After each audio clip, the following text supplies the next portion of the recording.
Alright, so we are back for interview number 5 with Kyle Harvey, yes from England. no what's SAS. yeah, there you go. You were close.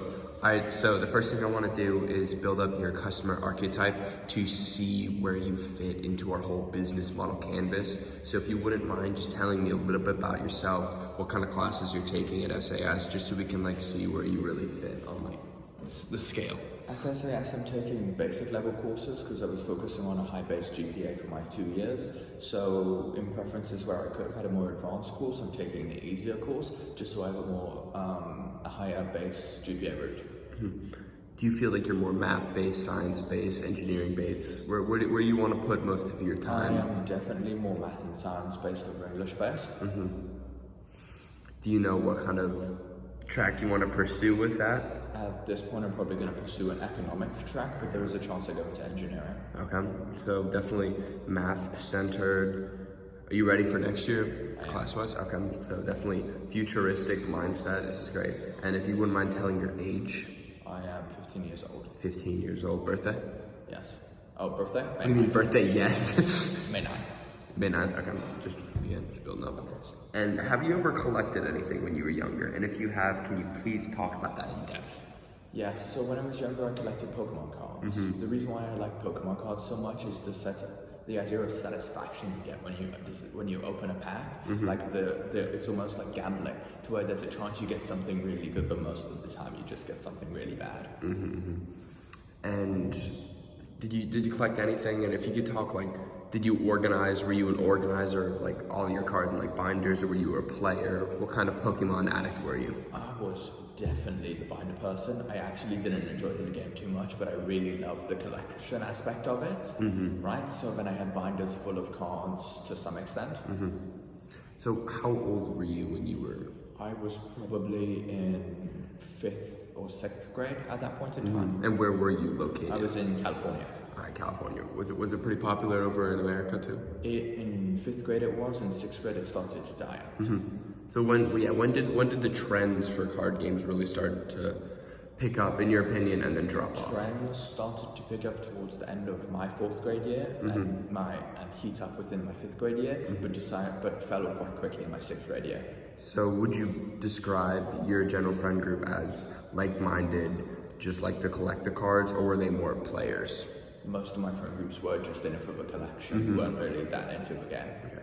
So just relating this back to Play World, we have heard from many interviews that you're not alone in the fact of love to collect it because you're opening the packs and that gives a lot of satisfaction.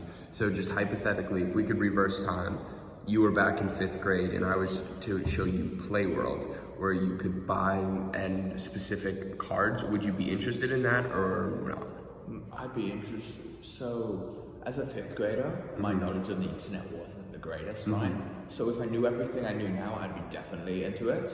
But like saying that if I was a 5th grader, I'd probably get scared of it because buying stuff online it's kind of like a scary concept when you were in 5th grade. Yes, that's something we've heard about because, again, the end user, there's 2 main end users of this product. One, like the younger children, and 2, like the heavy collectors.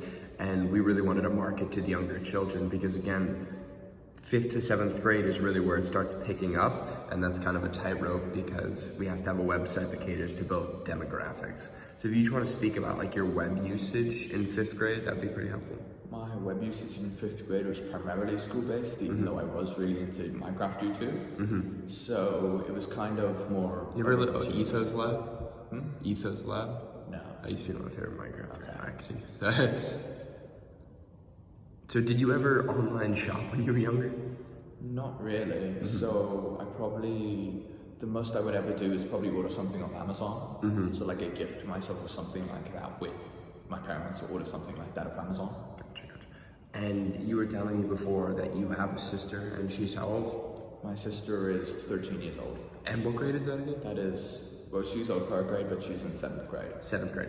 All right, so 7th grade, again, were you talking when the trends kind of tapered off? Just in your personal experience, is your sister online shopping currently? Is she on social media? What's her like web exposure? So like her web exposure is tons higher than mine, to where she's going out of her way to choose to buy stuff online rather than actually going into stores. Whereas when I was in 5th grade, or maybe it was just a different setting, I would drive to places to actually get the physical object. And towards her social media exposure, I only started using social media really in like the end of 7th, beginning of 8th, where she's been using it since maybe 5th grade already. We have really found that just through copious amounts of research that even just a 5-year difference between when you were 7th grade versus, I know that's not the actual age, but how much more exposure that these younger demographics are getting. So it's a little bit hard. We really want to interview a wide variety of people because, as you can say, just personal between me and you, when I was younger, I never used the internet, but when I'm on the bus with like 100 first graders, you're on my bus, you see every one of them has an iPad right in front of them. So media exposure of Playworld is going to be a lot easier to the younger demographics. And if you just want to talk about social media, what platforms you have, when did you get them, what ones you spend the most time on? So for me personally, I use Snapchat and Instagram the most, but recently I've been using TikTok quite a bit. And I started using Snapchat towards the end of 7th grade. But whereas for Instagram, I started it later on. I started it maybe towards the end of 8th, and the main reason I got it is because I was moving to Singapore. I decided to get it so I could keep in contact with all my friends easier. Were your parents for or against you being on social media at such a young age? My parents really didn't mind that much, to where they thought because I was a boy, there's not much harm I can do to myself online, right? So as long as Boy, was that wrong. So they were more of a supportive, you get to stay in contact with your friends type of a view. Whereas with my sister, they're a lot more concerned. They're a lot more concerned about like what she's actually doing online and like the interaction she's doing or having online.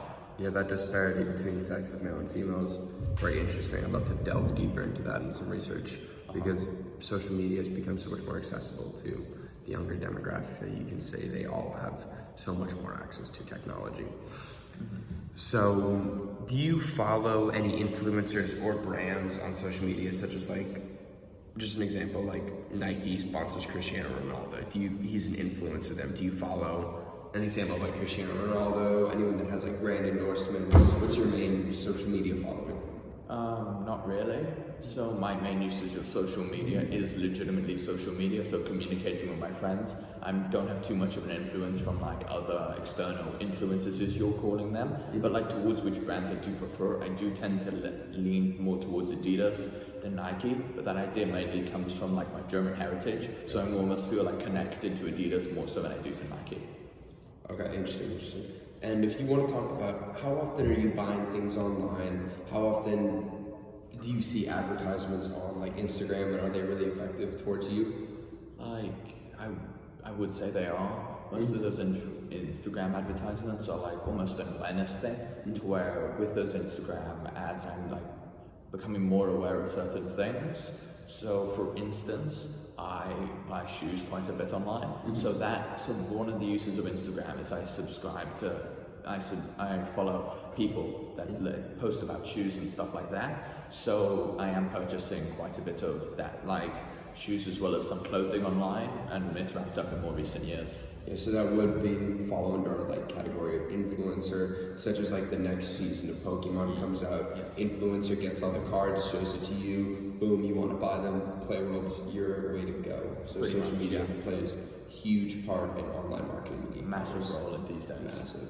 All right, I just want to, just a quick wrap up. You just want to interact with the website. You just give me some feedback. Cool. The layout of the website itself is quite nice. Like, it's really bright and friendly to most audiences. That's actually, out of all the people I've interviewed and talked to, you are the only person that compliments the website. Maybe that's just me and my exposure with internet and using like more backwards looking websites for doing certain things, right? Yeah. What? You're telling me StockX looks good? StockX is a beautiful website. No, it is not. Anyway, what do you not like about it? Sorry, this is a competitor of Playworld. The former modern market. You know StockX actually sells trading cards? They do? Yeah. Ooh, that's a new one. It was very funny when we were researching. They sold one card that was like worth like the profit they got off like 2% of this one card was more than Playworlds made in 2 months. You amazing. don't like the layout of StockX? This is one of the biggest competitors of Playworld. So the reason why I dislike StockX is I feel like there's actually not enough focus on the actual material it's selling. There's more focus on advertising, right? So I feel like when I'm going on StockX, I like it is good for like checking the value of something and buying something. But like if I'm actually gonna like get something, I find it way easier to use other websites Like Goat. like Carousel. Okay, fair. Yeah, when you do look at this, you do see all the advertisements and the new shoes that have come out. Real quick, do you like these? No. All right, so back to Playworld. So this is just for reference. This is one of a large competitor that actually, the lights just got turned off. That actually sells trading cards too. So this is back to Playworld. If you just want to keep critiquing it. One thing I do not like about it as much is like with the latest articles. With the latest articles in and the featured tab, I feel like that is almost, it's like the focus of it is to like make people more aware of things, right? With being up here are the different categories where you can choose from. I think the categories should take their priority because when someone is going to a website like this, they're doing it for a reason. I don't think they want to have marketing thrown in their face. That's a very valued point. All right, I just wanted to thank you so much for your time. You have a great day. Thank you for your time. You too.